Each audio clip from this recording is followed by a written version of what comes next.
friends, I am Nilesh Santosh Masule. I belong to Dhule district of Maharashtra. I have secured All India rank 64 in UPSC CAPF Assistant Commandant 2019 examination. तो मैंने देखा है कि काफ़ी बच्चों को issues है, कुछ कंसर्न्स है, प्रॉब्लम्स है about their physical endurance test and medical test. तो मैं यहाँ पे आज एक कोशिश करने जा रहा हूँ कि जो मेरा एक्सपीरियंस रहा है 2019 में फिजिकल का, तो उसको मैं आपसे शेयर करूँ। अभी 10 से 12 दिन बाकी है फिजिकल के लिए, तो उसके लिए आपने क्या क्या पॉइंट्स, जो मेन पॉइंट्स है वो ध्यान में रखने चाहिए। And at the time of events तो आपको क्या क्या चीज़ें ले जानी है, वहाँ क्या क्या चीज़ें का ख्याल रखना है, वो मैं आज आपके सामने शेयर करने जाता हूँ। तो दोस्तों, सबसे पहले फिजिकल जो एंड्योरेंस टेस्ट अपनी है, तो उसके लिए फिटनेस बहुत ही इंपॉर्टेंट है। जैसा कि मैं बचपन से एनसीसी में था, स्पोर्ट्स में मुझे काफ़ी रुचि थी, तो मैं स्पोर्ट्स में पार्टिसिपेट करता था। तो जो मेरे फिजिकल फिटनेस थी वो हमेशा मुझे एक आदत थी, और कहीं ना कहीं मेरा एक सपना था कि आगे जाके यूनिफॉर्म सर्विसेज में काम करना है, एक सपना था। तो उसके लिए मैं पहले से ही फिजिकल फिटनेस के ऊपर काम करते आ रहा था। तो इसलिए मुझे पीईटी और पीएसटी में इतना कुछ खास डिफिकल्ट मुझे गया नहीं था। तो सबसे पहले मेरा चैलेंज था कि वेट रिडक्शन। जब रिजल्ट आया 18 अक्टूबर 2019 में, तब मेरा वेट था अराउंड 86 केजी, और मेरे हाइट के हिसाब से मुझे वेट चाहिए था अराउंड 70 टू 72 केजी। सो मेरे हार्डली मुझे 40 टू 45 डेज मिले थे। तो उन दिनों में मुझे 15 से 16 केजी वेट घटाना था। तो मैंने एक प्रॉपर स्ट्रेटेजी और एक डाइट प्लान फॉलो किया था। तो उसमें ये मेरा था कि पहले से ही सुबह से उठो तो 6 घंटे का निर्जल उपवास रखो, उसके बाद ग्रीन जूस लो।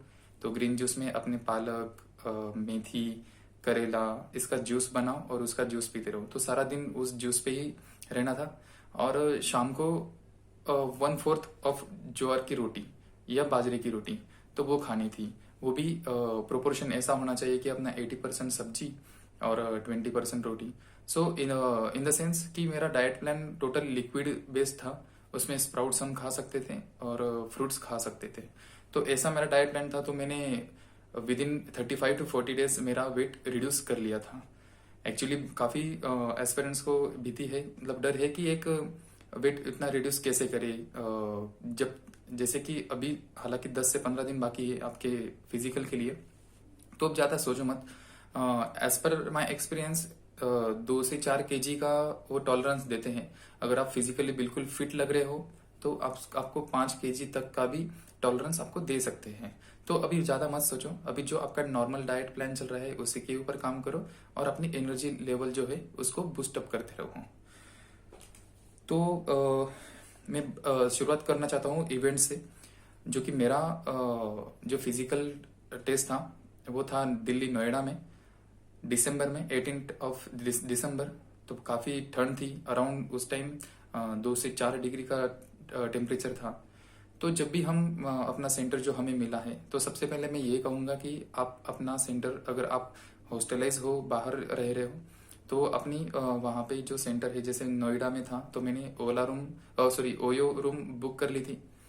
तो एक दिन पहले रूम बुक कर लो, अपना रजिस्ट्रेशन कर लो। उसके बाद पहले दिन जाके अपना जो सेंटर है, डेस्टिनेशन, वो देख के आओ कि हाँ इस पर्टिकुलर जगह पे मेरा फिजिकल होने वाला है। तो वो देख के आओ।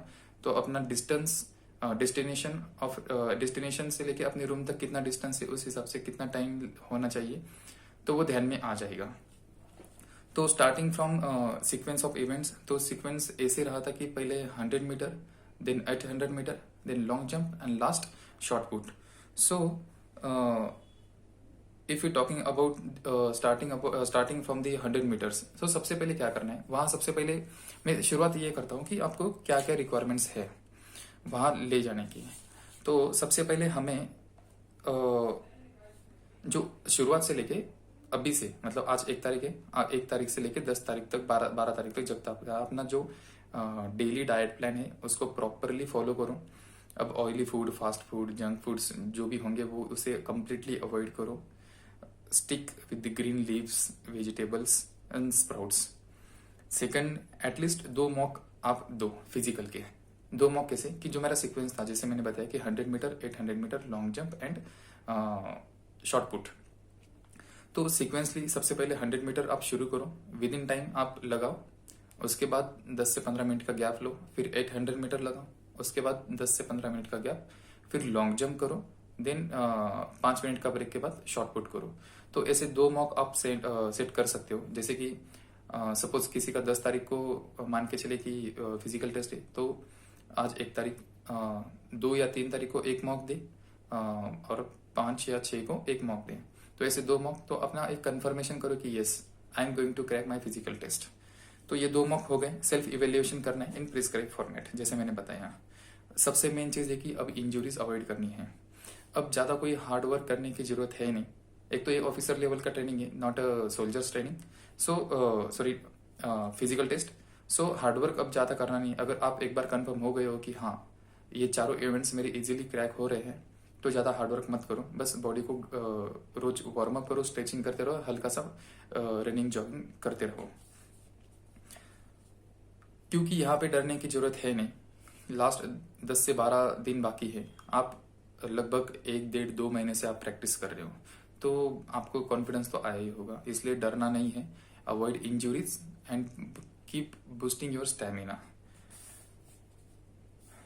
मेडिकल के बारे में ज्यादा सोचना नहीं है इन 10 दिनों में, जो है कुछ है।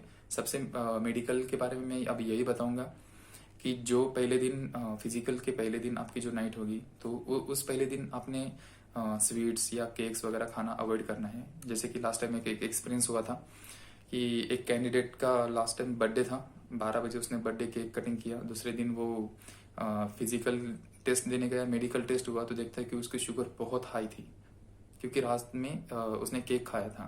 तो ऐसी चीज कोई करो मत, कि जो प्रॉपर जो अपना डाइट प्लान है वही फॉलो करते रहो।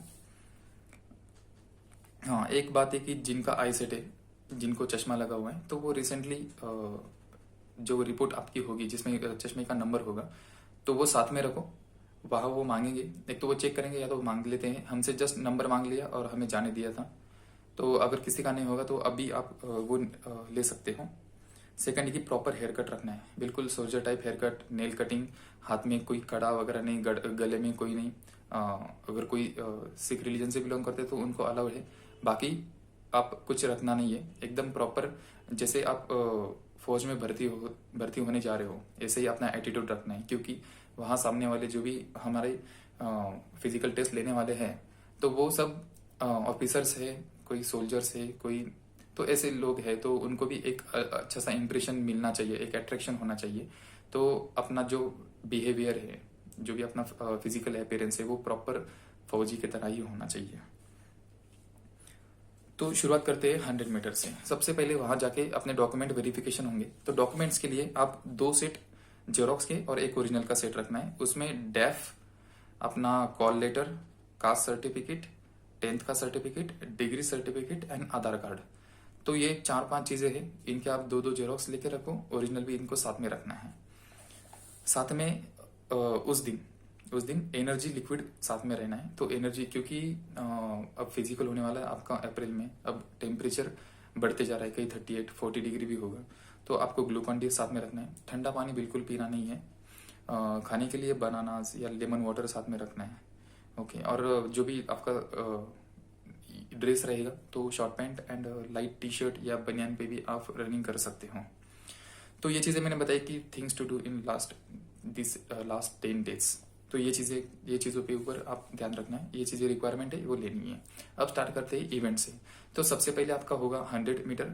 एक्चुअली ये क्या ना, वेरी होता है, कहीं पहले 800 मीटर लेंगे, कहीं 100 मीटर लेंगे। तो जो मेरा एक्सपीरियंस था, मैं उसके अकॉर्डिंग आपको बताने जा रहा हूँ। तो आपके सबसे पहले आप वहां एंट्री करते हो तो डॉक्यूमेंट वेरिफिकेशन होगा, लगभग 1-1.5 घंटा डॉक्यूमेंट वेरिफिकेशन चलेगा। उसके बाद आपका वेट एंड हाइट मेजरमेंट होगी। हाइट के बारे में एक बताऊंगा, जो हम घर पे नॉर्मली हाइट मेजर करते हैं।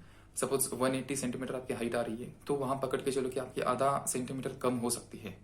तो इसलिए आप यही मान के चलो कि मेरी हाइट ऑलरेडी आधा सेंटीमीटर कम ही है। ये होता है, और वेट भी वही काउंट होगा। तो हाइट और वेट में, वेट वालों को टॉलरेंस मिल जाता है, उनको रीमेडिकल देंगे अगर ओवर वेट हो या अंडर वेट हो। पर हाइट वालों को वो टॉलरेंस नहीं देते हैं। हाइट अगर आपकी 1 सेंटीमीटर या ½ सेंटीमीटर भी अगर कम है तो आप रिजेक्ट हो सकते हो। अब डिपेंड करता है कौन कितना स्ट्रिक लेता है क्या नहीं, पर मेरे यहाँ पे नोएडा में ITBP का सेंटर था, तो वहाँ पे 1/2 सेंटीमीटर भी था तो उनको रिजेक्ट कर दिया था। तो ये आप अभी से ही रिक्वायरमेंट्स आप इनका ध्यान रखना है। तो डॉक्यूमेंट वेरिफिकेशन होने के बाद वेट एंड हाइट नापने के बाद आपके इवेंट शुरू होते हैं।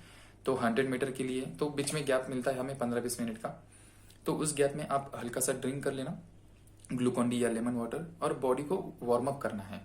हालांकि अब टेम्परेचर ज़्यादा है तो ज़्यादा एक्सर्शन शुरुआत में करना नहीं, तो हल्की सी नॉर्मल जंपिंग हो गई, जॉगिंग हो गई, स्ट्रेचिंग हो गई, तो ये चीज़ें करनी है। ज़्यादा एक्सर्शन करना नहीं है, बस बॉडी को वार्म अप करना है हमें 100 मीटर से पहले।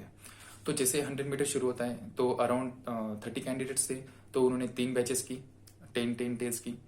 तो मैं रेडी था, कंफर्म था, तो मैं शुरुआत में ही पहले ही बैच में गया, रेडी रहा। तो 100 मीटर में सबसे रिक्वायरमेंट होती है पिकअप की। तो हमारा पिकअप ऐसा होना चाहिए कि मेन पिकअप डिपेंड करता है अपना कंसंट्रेशन पे। तो जो विसल बजाएंगे तो अपना कंसंट्रेशन 100% कंसंट्रेशन उस विसल की आवाज पे होना चाहिए। जैसे ही विसल बजती है अपना पिकअप इतना स्ट्रांग होना चाहिए कि सबको हम पीछे छोड़े। अब जैसे कि मैं मेरे इवेंट में 100 मीटर में फर्स्ट आया था और 800 में भी फर्स्ट आया था, तो आपको मैं ये कंसिडर करके चलूंगा कि आप सेकंड या सेकंड लास्ट हो, तो उस टाइम क्या करना है। तो जैसे ही आपका पिकअप लेते हैं, आप सपोज आप पीछे हो, 4-5 लोग आपके आगे हैं, तो आपको यही देखना है कि जो फर्स्ट है उसको कैसे मैं अचीव करूं, उसको कैसे मैं पकड़ता हूं। तो ये बिल्कुल पकड़ा पकड़ी का जो हम खेल खेलते हैं जैसे, तो उसको पकड़ना है और साइड में देखते हैं, साइड आइज में देखना है कि अपने बगल वाला कितना फास्ट दौड़ रहा है, तो हमें उसको ओवरटेक करना है। यही हमारी सोच होनी चाहिए। 16 सेकंड में हम इजीली वहां पे रन कर पाते हैं, पर यह तब हो पाता है जब हम प्रैक्टिस अच्छे से करेंगे। तो प्रैक्टिस करते समय आप 14 सेकंड्स में 100 मीटर कवर करने का आप प्रैक्टिस करो, ताकि वहां कुछ तकलीफ ना आए। और 2 चीजें, एक ट्रैक डिपेंड करता है, कई सेंटर्स पे मिट्टी का ट्रैक होता है, कई सेंटर्स पे अपना जो है प्रॉपर ट्रैक होता है, जो रोड का ट्रैक होता है उस टाइप का। तो आप दोनों जगह प्रैक्टिस करके रखो, और एक ही शूज पहन के ही प्रैक्टिस करो, विदाउट शूज प्रैक्टिस मत करो, क्योंकि इंजुरीज के चांसेस बहुत होते हैं। तो दोनों ट्रैक पे आपकी प्रैक्टिस रहने दो। तो 100 मीटर के लिए यही चीज होगी कि स्टार्टिंग सबसे इंपॉर्टेंट पिकअप होना चाहिए, practice for 14 seconds on road and soil also, concentration on whistle, ये चीजें 100 मीटर की। अब जैसे कि 100 मीटर खत्म होता है, ऑलमोस्ट मतलब 99.99% क्लियर थी 100 मीटर, कोई रहता नहीं एक्चुअली। मेरे टाइम में एक 95 kg वाला बंदा था, बिल्कुल हट्टा कट्टा, तो उसने भी 100 मीटर क्लियर कर लिया था। तो इतना आसान होता है 100 meter within 16 seconds to cover. तो 100 मीटर के बारे में आप बिल्कुल टेंशन मत लो, प्रैक्टिस करते रहो। जैसे कि मैंने बताया कि 14 सेकंड का आप प्रैक्टिस करते रहो, 16 सेकंड में तो आप आराम से कवर कर लोगे। जैसे ही 100 मीटर आपका खत्म होता है तो उसके बाद तुरंत बैठ जाना नहीं। मतलब मैंने देखा है कि बच्चे कंप्लीट करते हैं और बस यूं ही पड़ जाएंगे, ऐसा नहीं करना है। जैसे आपका रन होता है तो आप हल्की सी नॉर्मल सी जंपिंग करते रहो, जंपिंग करते रहो, जब तक आपके हार्ट बीट्स नॉर्मल नहीं होते तब तक आपको करते रहना है। उसके बाद स्ट्रेचिंग करनी है, नहीं तो क्रैम्प्स आने के चांसेस बहुत है। तो आप स्ट्रेचिंग करो, प्रॉपर जो स्ट्रेचिंग आपको पता है वो स्ट्रेचिंग आपको करते रहना है। बॉडी को बिल्कुल नॉर्मलाइज करना है। हल्का सा लेमन वाटर या ग्लूकॉन डी जूस लेना है। अगर आपको केला खाना है तो केला खा सकते हो, ताकि हाँ, जैसे मैंने बोला कि फर्स्ट बैच में जाने का फायदा ये है कि हम कंफर्म में अपना हो गया, तो सेकंड 2 बैचेस है उसमें 10 से 15 मिनट लग जाते हैं, तो उतना हमें टाइम रिलैक्स होने को मिलता है। तो इसलिए कोशिश करो कि फर्स्ट या सेकंड बैच में आप चले जाओ और अपना इवेंट क्लियर करो, ताकि ज्यादा टाइम मिले। तो 100 मीटर होने के बाद आपको 15 से 20 मिनट मिलेंगे। चैलेंज है 800 मीटर का। जैसे कि अभी बहुत क्वेश्चन है कि 100 मीटर दौड़ने के बाद एक्सर्शन बहुत हो जाता है, एग्जॉस्ट हो जाता है, तो उसके लिए जैसे मैंने बताया कि बैठना नहीं, स्ट्रेचिंग करते रहना है। जैसे 800 मीटर शुरू होता है तो आप यहाँ फर्स्ट में सेकंड बैच में आप जाओगे। जैसे कि सपोज 2 बैच होंगे या 3 बैच होंगे तो आप सेकंड बैच में प्रेफर करो। तो जैसे ही आप 800 मीटर, अब 800 मीटर के लिए रिक्वायरमेंट क्या है, first stamina and second consistency. तो स्टैमिना बढ़ाने के लिए आप अभी से ही ब्रीदिंग एक्सरसाइज करते रहो, स्किपिंग रोप से आप जंपिंग करते रहो, तो उससे आपका स्टैमिना बढ़ेगा। स्विमिंग से भी स्टैमिना काफी बढ़ता है। अगर आप जिसके पास स्विमिंग पूल है एक्सेसिबल, तो वहां भी आप जाके अपना स्टैमिना बढ़ा सकते हो। तो कंसिस्टेंट स्पीड इज रिक्वायर्ड। और यहाँ पे एक ट्रिक है 100 मीटर कवर करने की, और स्टैमिना कैसे मेंटेन रखना है और परसिस्टेंसी कैसे रखनी है। तो जो फर्स्ट रनर होगा, जैसे कि मेरे टाइम पे मैं फर्स्ट था और मेरे साथ एक था, तो हम दोनों साथ में ही चल रहे थे। तो आप सपोज लास्ट में हो या मिडल में हो, तो आपको बस यही रखना है कि जो फर्स्ट वाला है तो उसके फुट स्टेप पे हमें ध्यान रखना है। तो उसके ही जो जैसे वो चल रहा है, दौड़ रहा है, तो उसको देख के ही हमें उसको फॉलो करना है, बस बाकी कुछ नहीं करना है। 800 मीटर आराम से हो जाएगा, आराम से। जो फर्स्ट आना चाहते हैं तो उनके लिए है कि आप 3.20 सेकंड में ही प्रैक्टिस करो कि आप कवर करेंगे, और 800 की जगह आप 1000 मीटर, 1 किलोमीटर की रनिंग की प्रैक्टिस करो, ताकि वहां जाके आपको आसानी से आप 800 मीटर कवर कर सकते हो। तो वही बताया मैं कि फर्स्ट चीज आपका स्टेमिना, एंड सेकंड चीज जो फर्स्ट रनिंग करना है तो उसको हमें फॉलो करना है, बस माइंड में ये रखना है, और ज्यादा पीछे छूटना नहीं है। तो सपोज 2 राउंड्स होंगे, 400 मीटर एंड 400 मीटर, तो फर्स्ट 400 मीटर ने बिल्कुल नॉर्मल रनिंग करनी है, जैसे कि हम जॉगिंग कर रहे हैं उस type, but stick to the first runner. उसके बाद अपना धीरे धीरे धीरे धीरे स्पीड बढ़ाना है, तो उससे आप मोमेंटम में आओगे और अपना जो कवर है, राउंड का कवर, वो आप इजीली कंप्लीट कर पाओगे। उसके बाद भी 800 मीटर के बाद सबसे चैलेंजिंग है लॉन्ग जंप। तो बीच में हमें 15 to 20 मिनट्स का गैप मिलेगा। तो 800 मीटर होते ही तुरंत लुढ़क जाना नहीं है, सो जाना नहीं है। सेम जैसे 100 मीटर में हमने किया, तो लाइक स्मॉल जंपिंग करनी है, आराम से जंपिंग करो, हार्ट बीट्स रिलैक्स करो और फुल स्ट्रेच करो अपने लेग्स को, थाइज को, तो ताकि क्रैम्प्स ना आए। अगर आपके पास स्प्रे वगैरह होगा या बाम वगैरह होगा तो आप तुरंत रब कर सकते हो, ब्रश अप कर सकते हो जहां आपको लग रहा है क्रैम्प्स आए हुए। तो ये नहीं करनी। फर्स्ट चीज सबसे पहले जो हमने फर्स्ट टाइम किया इवेंट शुरू होने से पहले, कि जो स्ट्रेचिंग और वार्म अप सबसे मेन है। वार्म अप अगर आप अच्छे से करते हो तो आपको जो क्रैम्प्स वगैरह है ये चीजें आएगी नहीं। इसलिए अगर आपका 100 मीटर हो जाता है तो आप हल्की सी जंपिंग, स्ट्रेचिंग ये करते रहो, बिल्कुल फ्री हो जाओ।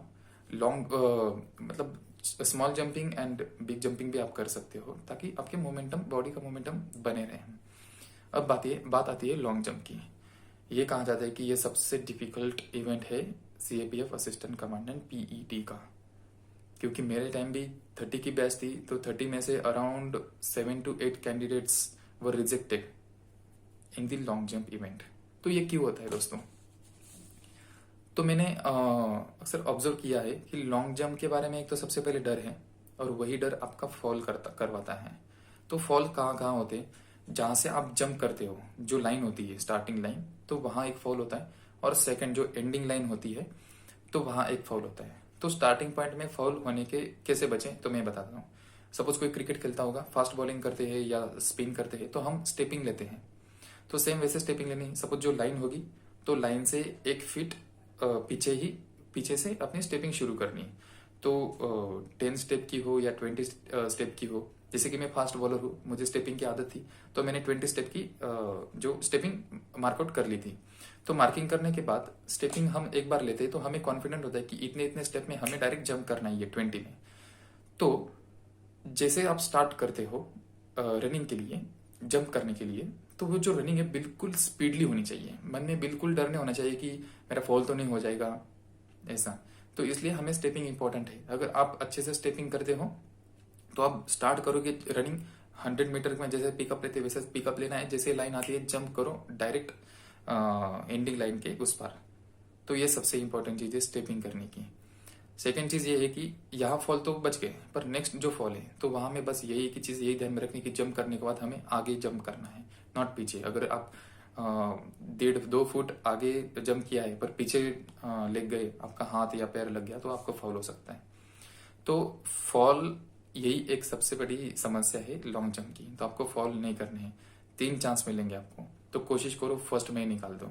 सेकंड में प्रेशर बढ़ जाता है कि यार अगर नहीं होगा तो थर्ड में, इसलिए फर्स्ट में ही कोशिश करो। सेकंड में भी आप कोशिश करो, अगर नहीं होता है सेकंड में, क्योंकि मैंने ऐसे देखा है कि लास्ट 3rd अटेम्प्ट में लगभग 12 to 13 कैंडिडेट्स थे, तो उसमें से मतलब 4-5 लोगों ने अच्छे से क्लियर किया, पर 5-6 अटक गए।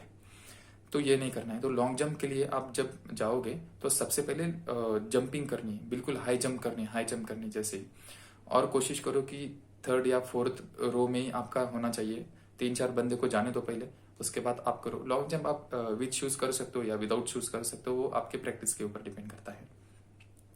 तो 3rd या 4th पे होके आप जंप कर दो, बिल्कुल without any tension, without any hesitation, पूरा झोंक दो, पूरा झोंक दूं, क्योंकि ये डिसाइडिंग फैक्टर है आपका पीईटी का। ओके, और एक कि आप डेली आप प्रैक्टिस कर रहे हो तो ज़्यादा प्रैक्टिस मत करो लॉन्ग जंप की। अगर आप कंफर्म हो तो डेली के मैं बताऊंगा सिर्फ आप 5 ही जंप्स करो, ज़्यादा जंप करने की जरूरत नहीं, क्योंकि जब ज़्यादा जंप करते सपोज राइट लेग पे आप प्रेशर देके आप जंप कर रहे हो तो आपका राइट लेग पे इंजरी होने के चांसेस बहुत हैं, मेनली थाइस में। तो हार्डली 5 जंप, सुबह 2-3 करो, शाम को 2-3 करो, ऐसे तो आप ये करना है। लास्ट आता है शॉर्ट पुट, जो कि सबसे आसान इवेंट है। पर दोस्तों यहाँ थोड़ा सा मैं बहुत बुरा एक्सपीरियंस था, मेरे ही बैच में थे। जैसे कि मैं फर्स्ट शॉर्ट पुट में गया, जैसे कि मैं शॉर्ट पुट लगभग 8 मीटर का मेरा एक्सपीरियंस था कॉलेज लेवल में खेलने का। तो यहाँ तो बहुत छोटी रेंज है, आराम से आप उठा के ऐसे फेंक सकते हो। तो प्रॉपर एक ब्रीदिंग के साथ कैजुअल एटीट्यूड बिल्कुल रखना नहीं है। जैसे कि हमारे साथ क्या हुआ, मैं आया, जस्ट फेंक दिया, तो ऐसे 4-5 बच्चे आए, उन्होंने फेंक दिए, साइड में हो गए। तो यहाँ भी एक फॉल है कि आप जो सर्कल से आप फेंकते हो तो उस सर्कल से पीछे से ही एग्जिट करना है, वो चीज़ ध्यान में रखनी है। हुआ क्या, 4-5 कैंडिडेट्स हो गए, पांचवा आया, सब उसको लगा कि सब आराम से फेंक रहे, तो मैं भी उठाया आराम से, उसने फेंक दिया और जो वो सर्कल से बाहर आया। पर बाद में देखा कि तो वो जो लाइन है उसका जो गोला था वो लाइन क्रॉस नहीं किया था, एक बिलंग पीछे ही गिर गया। तो वो शॉक हो गया कि ये क्या हो गया मुझसे। अब सामने तो वीडियो शूटिंग चलती है, वहाँ के असिस्टेंट कमांडेंट थे कि बेटा तूने ये क्या कर दिया, वो खुद बोलने लगे। तो बच्चा लिटरली रोया, बहुत रो रहा था। तो ये क्यों हुआ, सिर्फ कैजुअल एटीट्यूड। तो इसलिए हमने चारों इवेंट में 100% अपने देने, एक एक इवेंट हमें ऑफिसर बनाने के लिए ही बने हुए हैं। तो बिल्कुल कैजुअल एटीट्यूड नहीं रखना है। शॉर्ट पुट्स की भी डेली आप मैक्सिमम 3 या 4 ही बार शॉर्ट पुट आप थ्रो करो, ज़्यादा प्रैक्टिस करने की जरूरत नहीं तो आपकी इंजरी लेफ्ट या राइट शोल्डर में इंजरी होने के चांसेस बहुत है, या जो अपनी रिस्ट है वो रिस्ट भी वहाँ भी क्रैम्प वगैरह आ सकते हैं। तो बिल्कुल 3 या 4 ही प्रैक्टिस करो, आपको लग रहा है कि इंप्रूवमेंट हो रही है तो देन स्टॉप इट, ज़्यादा प्रैक्टिस मत करो। तो 100 मीटर में आपका पिकअप सबसे इंपॉर्टेंट है, 800 में आपका स्टेमिना इंपॉर्टेंट है, लॉन्ग जंप में आपकी प्रैक्टिस और स्टेपिंग सबसे इंपॉर्टेंट है, और शॉर्ट पुट में आपका कैजुअल एटीट्यूड बिल्कुल नहीं रखना है, ये चीज़ सबसे इंपॉर्टेंट है।